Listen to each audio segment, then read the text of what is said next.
10 నెలలుగా fee reimbursement బకాయిలు విడుదల. ప్రభుత్వం రోడ్డున పడుతున్న విద్యార్థులను పరీక్షలకు కూడా అనుమతించని ఇంజనీరింగ్ కళాశాల యాజమాన్యాలు. మార్కాపురంలో ఇందిరా ఇంజనీరింగ్ కళాశాల యాజమాన్యం ఫీజులు కట్టలేదనే నెపంతో విద్యార్థులకు హాల్ టికెట్లు ఇచ్చేందుకు నిరాకరణ.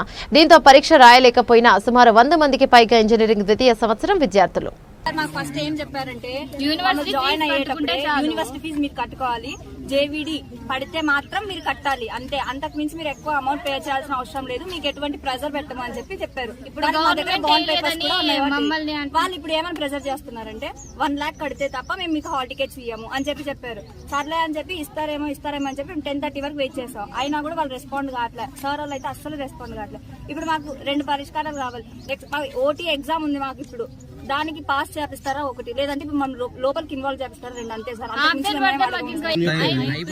మాకు సబ్జెక్ట్ ఫెయిల్ అయినట్టు ఇంకా మాకు సొల్యూషన్ కావాలి సార్. చదువుకుంది వేస్ట్ అబ్సెంట్ అయినట్టు సార్. అమౌంట్ గవర్నమెంట్ అమౌంట్ పడి మేము కట్టుకోకుండా ఉంటే మా తప్పు ఉండేది సార్. దాని అమౌంట్ పడుకోకుండా మమ్మల్ని అడుగుతున్నారు, పేరెంట్స్ కి ప్రెజర్ పెడుతున్నారంటే మేమేం చేయలేము సార్ దానికి.